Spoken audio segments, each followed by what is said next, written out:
감사합니다. 하나님의 말씀을 보도록 합니다. 하나님의 말씀은 에스겔서 47장 1절로 5절에 있는 말씀을 다 함께 한 절씩 교도하도록 하겠습니다. 제가 가진 성경은 구약 성경 1226쪽이 되겠습니다. 에스겔 47장 1절로 5절 말씀 다 찾으신 줄 알고 1절을 제가 먼저 봉독합니다. 그가 나를 데리고 성전 문에 이르시니 성전의 앞면이 동쪽을 향하였는데 그 문지방 밑에서 물이 나와 동쪽으로 흐르다가 성전 오른쪽 제단 남쪽으로 흘러 내려가더라.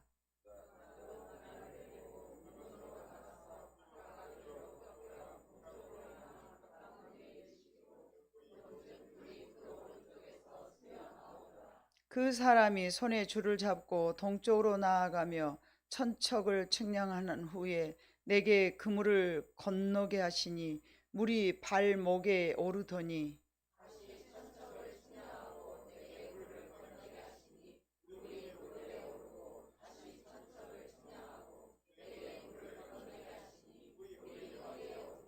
다 같이 읽겠습니다. 다시 천척을 측량하시니 물이 내게 건너지 못할 강이 된지라.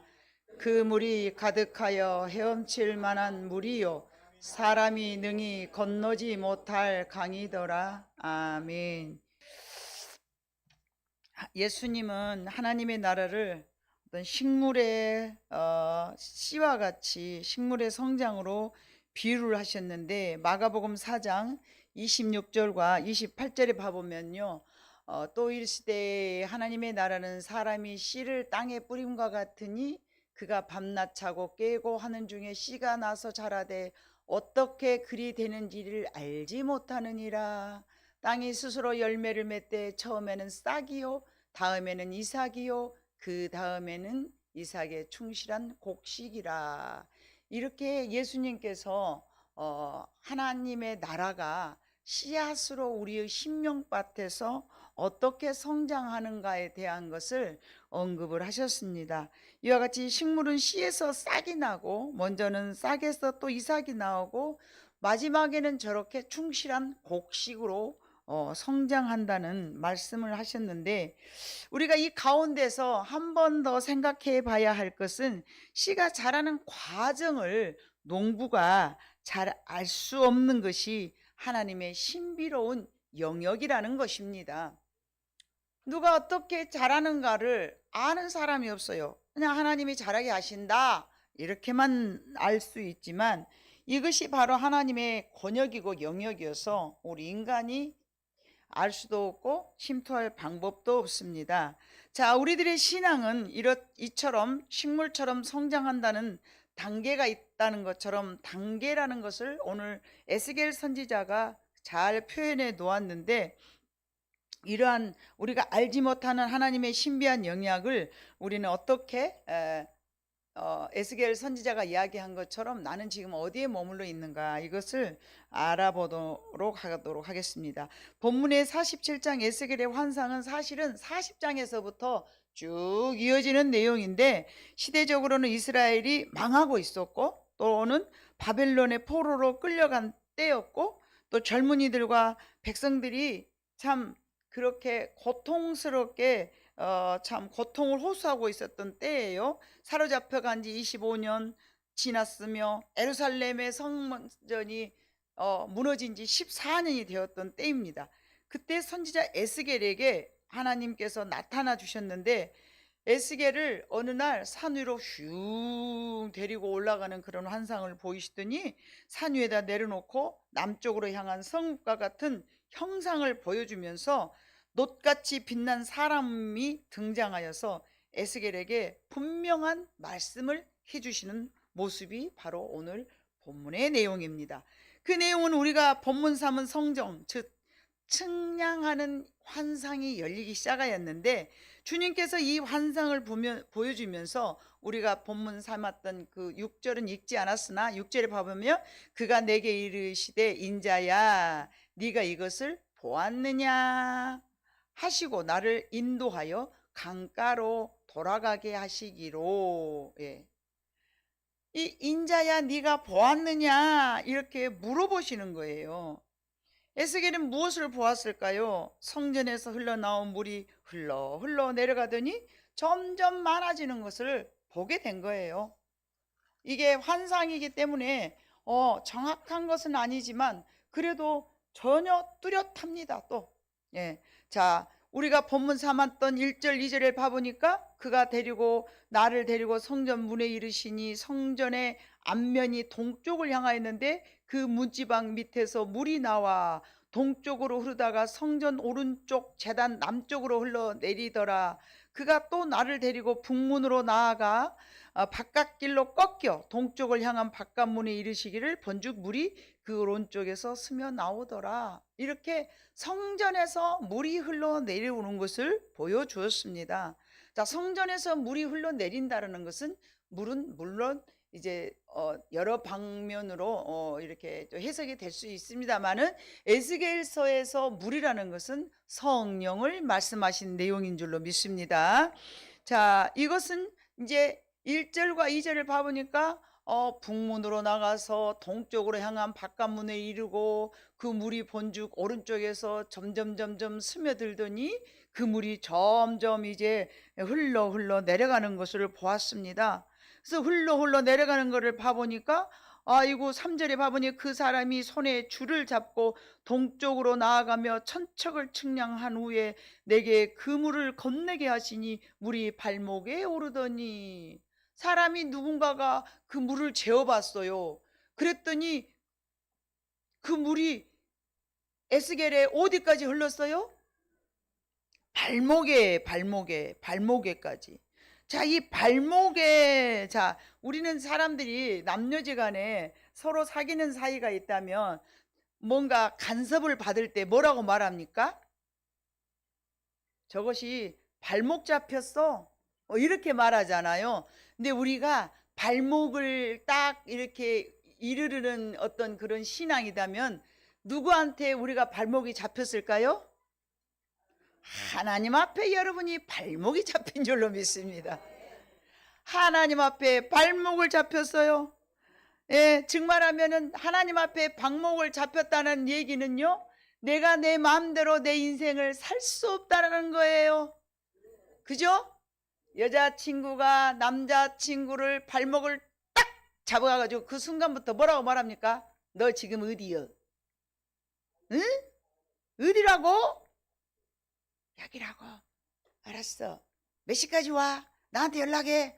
여자하고 남자하고 사귀면 첫 번째 전화질을 하면서 어디냐고 묻는 거예요. 그게 바로 발목 잡힌 거예요. 하나님도 우리가 가지 말아야 될 곳을 가면 어쩝니까? 네가 지금 어디에 서 있느냐. 아담에게 뭐라고 말했어요? 아담아, 네가 지금 어디 있느냐. 발목 잡혔어요, 여러분. 남녀가 그렇게 서로 사랑하면서 이 발목 잡힌 것을 간섭한다고 말하죠. 간섭을 받게 된다 그러죠. 부부지간에도 그러잖아요. 예, 간섭이 심하잖아요. 예, 그죠? 예, 간섭을 많이 합니다. 근데 이 간섭은 사실 뭡니까? 예, 이제 서로 아끼고 보호해 준다는 측면에서 그렇게 하죠. 보호해주고 또 지켜준다는 측면에서 간섭을 하게 되는 것이죠. 그 간섭이 싫은 사람은 그래서 어때야 됩니까? 혼자 살아야죠. 간섭이 싫으면 혼자 살아야 돼. 그 간섭 때문에 교회 안 나오는 사람도 있어요, 없어요? 있어요. 그 간섭 때문에 교회 나오지 않는 사람도 있습니다. 자, 이 간섭이 과연 그러면 여러분 얼마나 우리에게 짐이 될까요? 이 간섭이라는 것이 과연 어떤 것인가 한번 제가 성경 인물 중에 요셉이라는 사람을 통해서 여러분들에게 설명을 해 보도록 하겠습니다. 요셉은 야곱의 장막에서 귀여운 아들로 채색 옷을 입고 사랑받고 살았어요. 그러나 요셉의 삶에 하나님의 간섭이 시작되었는데 그가 어린 나이에 자신의 비전을 보게 되었습니다. 형들의 곡식단이 꿈을 꾸는데 어느 날 자신의 곡식단에 절을 하는 거예요. 그런 꿈을 꾸었어요. 그런 꿈을 꾸다 꾼 것만 뿐만이 아니라 어쨌습니까? 아버지 야곱이 요셉을 엄청 사랑했어요. 그랬더니 형들이 시기하여서 질투로 인해서 종으로 팔려가게 되고, 종으로 팔려가서 또 이제 보디발의 아내에게 유혹을 받았지만 거절하다가 누명을 씌우고 감옥에 들어갔죠. 감옥에 들어가서도 이제 열심히 최선을 다하고 살았는데 이제 나중에는 결국은 총리가 됐어요. 총리가 되고 난 다음에 기근으로 이제 모든 인생이 죽어가야 될 그런 판국에 하나님의 간섭이 시작되었던 요셉은 결과적으로 여러분이 알다시피 해피 엔딩입니다. 맞습니까? 자, 이름에도 불구하고 하나님의 간섭이 싫으면 될까요? 간섭이 싫기는 하였지만 결국은 그 간섭은 이스라엘을 위한 일이었고 요셉을 위한 일인 줄로 믿습니다. 자, 이 요셉을 내어버려 하나님께서 이제 그 많은 사람들을 살려내려는 그런 그 사명을 가졌는데 하나님 저 이런 간섭 싫어요. 그랬으면 어떻게 됐을 것 같아요? 하나님이 요셉을 간섭하지 않고 내버려 두었다면 어떻게 되었겠습니까? 하나님의 간섭이 싫고 때로는 버거우나 하나님의 간섭을 받게 된 요셉은 복을 받았고 요셉 때문에 주변에 많은 사람들이 함께 복을 받은 줄로 믿습니다. 하나님은 우리가 하나님의 뜻대로 살 때는 우리에게 하나님께서 좋은 일로 간섭을 하십니다. 우리가 말씀에 순종하지 않고 제멋대로 살 때는 징계로 간섭을 하시는데 마치 집 나간 탕자처럼 아버지 집이 싫다고 나갔더니 뭐가 됐습니까? 거지가 되어도 완전 거지가 되어가지고 동물이나 먹어야 될 돼지가 먹어야 될 그런 쥐염염미를 먹고 산 처참한 거지가 돼도 이렇게 완전 거지가 되어버려야 돼요. 어줍잖은 거지가 되면 하나님 안 들어와요. 완전 거지가 되고 나니까 이게 하나님께서 물구나무 세워갖고 털털털털 다 털어버려야 돼요. 아무것도 없을 만큼. 그렇게 딱 완전 거지가 되니까 그래서 우리 목사님들이 이렇게 만나면 그래요. 거지가 돼도 완전 거지가 돼야 돼. 그래. 아무것도 없어버려야 돼. 내 능력으로는 아무것도 할 수 없습니다라고 그 지경에 일어나야지 천부의 의지 없어 손들고 나오지 어집잖하게 건드려 놓으면 돌아오도 안 하고 오히려 사람 실례발레 더 병 나가고 더 못 살아먹게 생긴다고 그렇게 이야기를 합니다. 그러나 하나님의 간섭은 결코 귀찮은 것이 아닙니다. 결과적으로는 하나님의 간섭은 은혜와 복이 되는 줄 믿습니다. 이것이 바로 성령의 신앙입니다. 성령이 이미 있지만은 발목까지 차 있었어. 그런데 이 성령이 이제 그대로 멈춰 있는 것이 아니라 성전에서 물이 절절절절절 계속 흘러나왔기 때문에 어쩝니까? 점점점 물이 더 불어나겠죠. 내 마음대로 살지 못하고 하나님의 말씀 때문에 버겁다고 느끼는 신앙이 두 번째로 이제 4절에 봐보니까 무릎에 오르고 발목에 이르렀는데 다시 천척을 측량하고 내게 물을 건너게 하시니 물이 무릎에 오르고 다시 천척을 이제 허리에 오른 것은 다음에 하기로 하고 일단 무릎에 오르는 신앙, 무릎에 성령이 임했어. 무릎까지 임했어. 물이 절절절 한꺼번에 확 부어진 게 아니라 신압으로 시간이 되니까 하나님의 말씀을 듣고 교회에 나와서 하나님의 말씀을 배우고 그러다 보니까 무릎에까지 이르렀어요. 자, 이때는 봐보면요 어떤 단계냐, 자기 아집이 깨어져서 하나님께 항복하는 단계. 사람이 무릎을 꿇는 일은요 굴욕적인 사건으로서 인생을 살아야 하는 그리 흔치 않은 사건입니다. 이 단계는 하나님께 천부의 의지 없어 손들고 옵니다 하고 집 나간 탕자가 이제 무릎 꿇었던 그런 신앙이 되는 줄로 믿습니다. 이제 그동안 내 마음대로 살아왔던 삶을 내려놓습니다. 내가 잘못 살았구나. 내가 아버지 집이 좋았어. 내가 아버지 집이 좋았구나. 그것이 금전적인 것이든 사업이든 뭐 사람 들어가고 관계이든 하나님께 모두 맡겨놓고 이제 하나님 앞에 저는 할 수 없습니다. 내 힘으로는 안 됩니다. 하고 무릎을 꿇는 신앙이 바로 무릎까지 성령이 차는 신앙인 줄로 믿습니다. 야곱은 무릎을 꿇는 신앙이 되기까지 발목에서 무릎까지 무려 20년이 걸렸습니다. 발목의 신앙으로 20년을 또 나댕기고 돌아다닌 거예요. 뭘로요? 여전히 속이는 자로. 에서의 칼날을 피하여 도망하여 하나님의 집인 베델에서 돌베개를 베고 잠을 자다가 하늘문이 열리고 하나님의 보좌에 앉으신 광경을 보았고 그때 복을 약속을 받았어요. 그러나 삼촌 집에서 20년 동안 종살이 하면서 여전히 사기꾼 야곱이라는 이름으로 그 속성에서 벗어나지 못하고 산 거예요. 삼촌을 속이고 또 속임을 당하고 심는 것 거둔이라고 삼촌이 또 조카를 얼마나 속였습니까? 저는 이런 성경을 보면서 참 하나님은 신기하다. 어쩌면 이렇게 심는 대로 꼭 거둘까? 너무 심는 대로 거두는 거예요. 그러나 약복강가에서 이제 그동안 자신의 수단과 방법을 다 해봤지만 이제 앞에는 홍해요 뒤에는 애국 군대인 것처럼 앞에는 에서요 뒤에는 삼촌이라 더 이상 어떻게 이러지도 못하고 저러지도 못하는 그런 상황이 생겼습니다. 그래서 사상결단하여 하나님께 무릎 꿇고 기도할 때 환도뼈가 유골되어 버렸어요. 사람이요, 여러분, 환도뼈가 유골되었다는 말은 요즘으로 말하면 어디 뼈예요? 어디 우리 장원사님 자주 아파 그거 고관절. 고관절이 나가보면 사람이요 걸을 수가 없어요, 여러분. 고관절이 나가보면요 정말 사람이 걸을 수가 없는 거예요. 고관절이 나가버렸어요. 환도뼈가 위골됐다 그랬어요.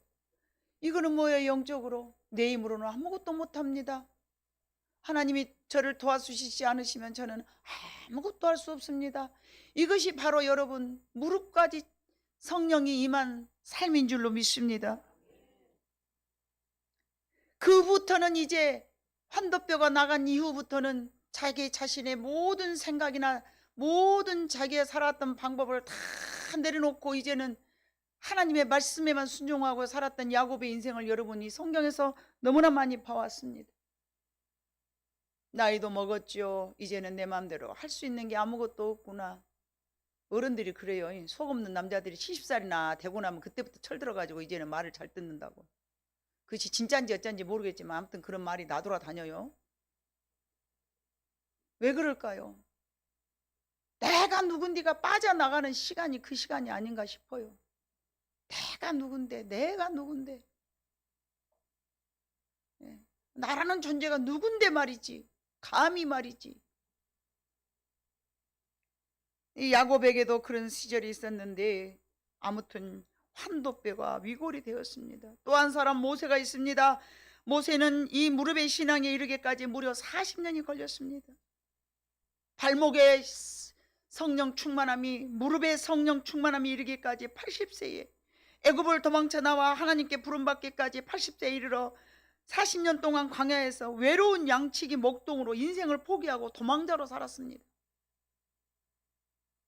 애굽의 화려한 왕자의 주위에서 그간 배웠던 애굽의 최고 학식, 무예 등 이런 모든 것들을 다 내려놓고 하나님께 이렇게 항복하지 않고는 하나님의 역사가 일어나지 않습니다. 목동으로 살면서 이제 80살 먹었는데 뭔 꿈을 꾸겠습니까, 여러분? 예? 과거에나 지금이나 남자가 80살 되었는데 무슨 힘이 있겠냐 말입니다. 그래서 고난이 내게 유일하는 말씀도 하나님께서 허락하신 줄로 믿습니다. 어떤 이는 사랑하는 사람과 단절되기도 하고 건강을 잃기도 하고 실직에 또 있기도 하고 사업이 실패도 하고 사람들과 충돌이 있기도 하고 이 모든 것들은 하나님께 굴복하게 하기 위함인 줄로 믿습니다. 모두 야곱처럼 손들고 항복하는 기간이라는 것입니다.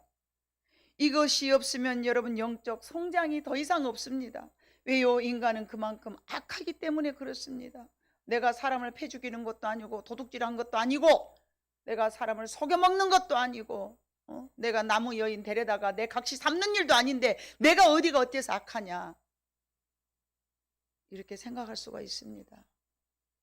그러나 여러분 하나님의 말씀에 비춰보고 예수님의 삶에 비춰보면 우리가 얼마나 악한지 알 수가 있습니다.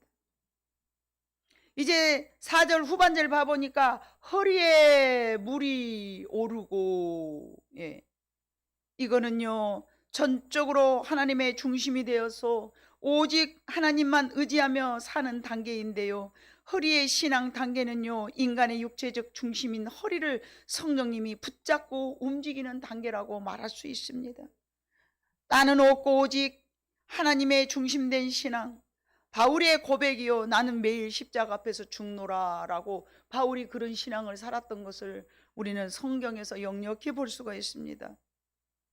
때로는 전적으로 인도하시는 하나님의 발걸음에 맞춰서 하나님과 함께 호흡하면서 발을 떼면서 괴로우나 슬프나 춤을 추며 나아갑니다. 우리의 각자의 삶은 오직 예수님께 모두 맡기게 되는 것입니다.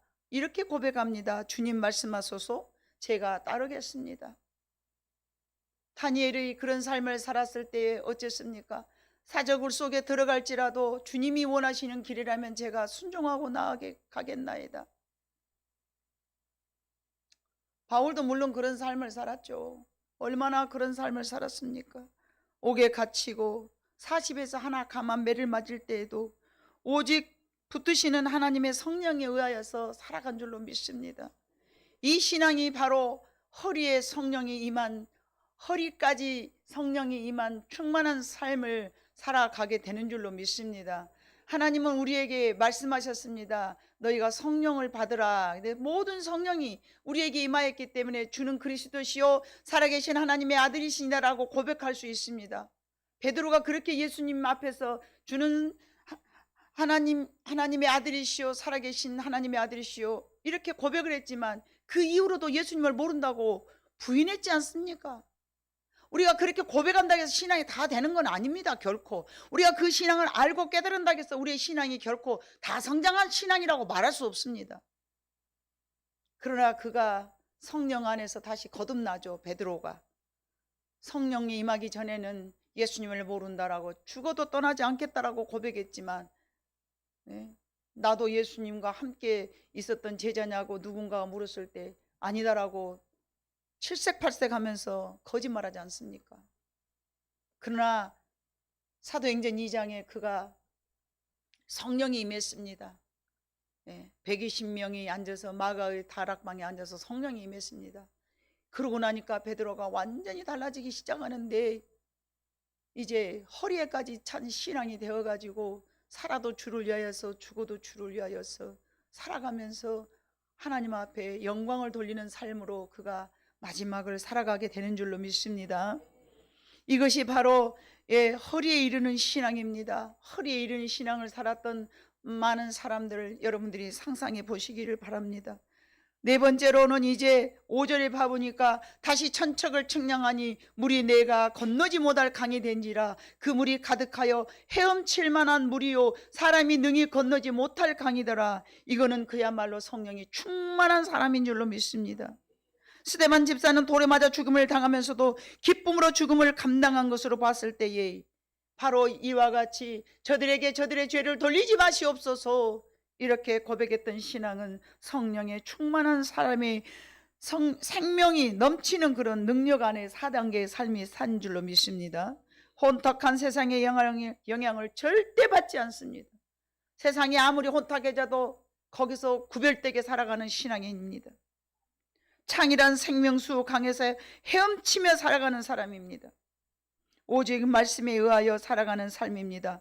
하나님의 성령과 또는 생명이 그 안에서부터 넘쳐나는 줄로 믿습니다. 이렇게 성령 충만하여 하늘에 신령한 삶을 이 땅에 살아가는 사람들은요, 우리가 다 읽지 않았지만 6절과 7절에 봐보니까 그가 내게 이르되 인자야 네가 이것을 보았느냐 하시고 나를 인도하여 강가로 돌아가게 하시기로.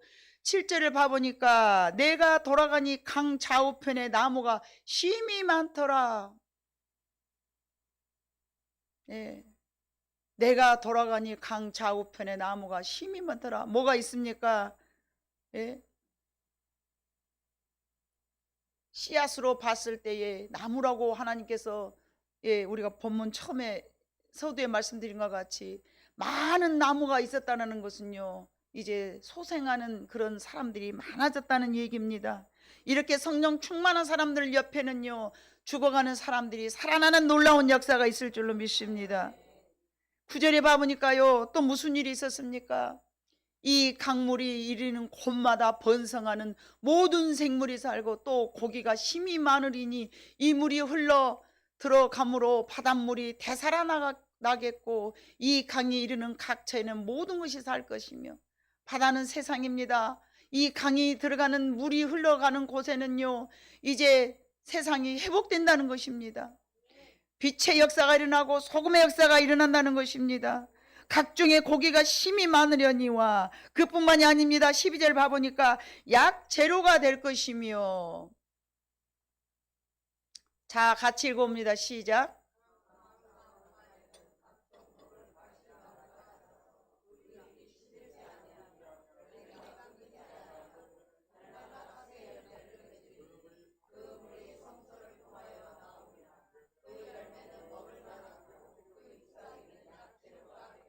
여러분들이 죽어가는 많은 인생을 치료한다는 것입니다.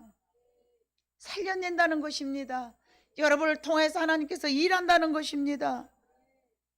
이것은 계시록 22장 1절과 2절에 있는 말씀과 같습니다. 자, 같이 읽어봅니다. 시작. 또 그가 수정같이 맑은 생명수의 강을 내게 보이니 하나님과 및 어린 양의 보호자로부터 나와서 길 가운데로 흐르더라. 강 좌우에 생명나무가 있어 12가지 열매를 맺되 달마다 그 열매를 맺고 그 나무 잎사귀들은 만국을 치료하기 위하여 있더라. 아멘.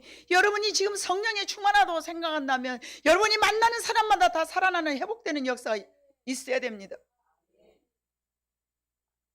죽어가는 많은 사람들이 여러분 때문에, 여러분의 인생이, 여러분의 말 한마디가 만국을 치료하는 약재료가 되어야 된다는 것입니다. 이런 신앙은 이 땅에 살지만 천국을 맛보며 살아가는 삶입니다. 이런 신앙은 시편 84편 1절로 12절에 봐보니까요, 성전을 사모하고 살아가는데요, 좀 길지만 여러분 천천히 한번 읽어보시기 바랍니다. 시작. 만군의 여호와여, 주의 장막이 어찌 그리 사랑스러운지요. 내 영혼이 여호와의 궁정을 사모하며 쇠약하며 내 마음과 육체가 살아계시는 하나님께 부르짖나이다. 나의 왕 나의 하나님 만군의 여호와여, 주의 제단에서 참새도 제 집을 얻고 제비도 새끼둘 보금자리를 얻었나이다. 주의 집에 사는 자들은 복이 있나니 그들이 항상 주를 찬송하리이다. 셀라.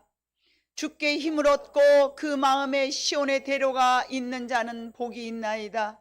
그들이 눈물 골짜기로 지나갈 때에 그곳에 많은 샘이 있을 것이며 이른 비가 복을 채워주나이다. 그들은 힘을 더 얻어 나아가 시온에서 하나님 앞에 각기 나타나리이다. 만군의 하나님 여호와여, 내 기도를 들으소서. 야곱의 하나님이여, 귀를 기울이소서. 우리 방패이신 하나님이여, 주께서 기름 부으신 자의 얼굴을 살펴보옵소서. 주의 궁전에서 한 날이 다른 곳에서 첫날보다 나은즉 악인의 장막에 사는 것보다 내 하나님의 성전 문지기로 있는 것이 좋사오니 여호와 하나님은 해요 방패시라. 여호와께서 은혜와 영화를 주시며 정직하게 행하는 자에게 좋은 것을 아끼지 아니하실 것임이니이다. 만군의 여호와여, 주께 의지하는 자는 복이 있나이다. 아멘. 이것은요, 성전을 사모하는 사람들의 복인데요, 이와 같이 성전에서는 하나님의 약재료와 같은 하나님의 귀하신 복된 말씀이 항상 머물러 있기 때문에 여러분들이 성령 충만한 삶을 살기 위해서는 이와 같이 성전을 사모하며 살아가는 여러분이 되어야 될 줄로 믿습니다. 무디 목사는 이렇게 고백을 했습니다. 지금까지는 성령님의 능력을 끌어들이려 애쓰며 내가 지냈다. 그러나 이제는 물속에 있는 물고기와 같이 창이란 성령님의 능력 안에서 헤엄치며 산다. 이렇게 고백을 했다는 것이죠. 그래서 무디 목사는 그러면은 창이란 그 성령의 충만함까지 맛보며 생을 마감했다라고 우리가 말할 수 있습니다. 여러분, 맞습니다. 우리의 신앙은요, 하나님의 은혜로 시작하여서 하나님이 공급하시는 생명을 통해 성장하게 되어 있습니다. 그래서 시편 84편의 말씀처럼 성령을 사모하고 성령 안에서 충만하게 세상을 살고자 원하는 사람들은 저와 같이 성전을 사모하는 사람들이 될 줄로 믿습니다. 이 다음에 신앙의 단계에 이르도록 우리는 계속 성령님 앞에 추구하고 또 쫓아가고 사모하면서 내가 어떤 어려운 상황에 있을지라도 내 신앙이 성장하려고 그러는구나, 하나님께서 내 신앙을 충만하게 채워주시려고 그러는구나, 이런 마음을 가지시고 끝까지 여러분들은 그 삶 속에서도 감사해야 될 줄로 믿습니다. 에베소 4장 13절로 15절은 이렇게 말씀하였습니다. 다 같이 읽어봅니다.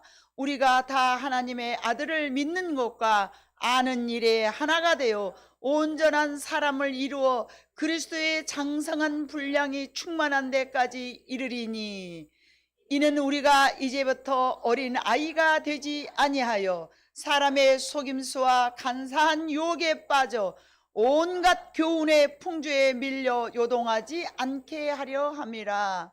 오직 사랑 안에서 참된 것을 하여 범사에 그에게까지 자랄지라. 그는 머리니 곧 그리스도시라. 아멘. 14절 하반절 봐보면 여러분이 중요하게 기억해야 될 말씀이 있습니다.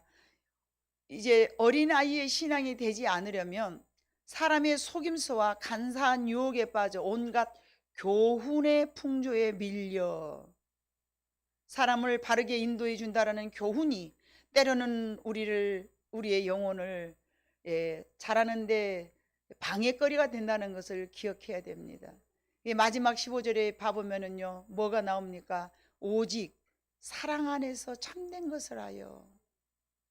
사랑을 이루고 살아가는 것은 모든 법을 다 지키는 것이라고 주님이 말씀하셨습니다.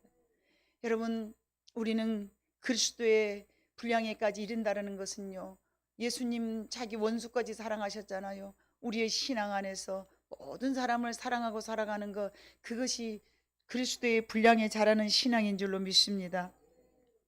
신앙의 성장을 키워가시는 하나님은요, 우리 가운데서 무더위가 있든 우리 인생에 추위가 있든 목마름이 있든 배고픔이 있든 우리를 달려갈 길로 다 달려가도록 반드시 선한 길로만 인도하시는 분이신 줄로 믿습니다. 여러분의 삶이 지금 공고하고 또 어렵다 할지라도 하나님의 버리심이 아니라 간섭하심이고, 하나님이 여러분들 이제 무릎 꿇게 하기 위함이고, 하나님의 중심으로, 여러분 중심으로 사는 세상이 아니라 하나님 중심으로 살아가게 하기 위하여서 허리에 차기 위함이며, 또한 그 안에서 창이라여서 세상에 살지만 하나님의 법으로 살아갈 수 있는 여러분들의 신앙으로 이끌어 가시는 심한 하나님의 사랑이신 줄로 믿습니다. 이런 하나님의 은혜가 여러분들에게 있기를 예수님의 이름으로 축복합니다. 기도하겠습니다. 사랑 많으신 아버지 하나님,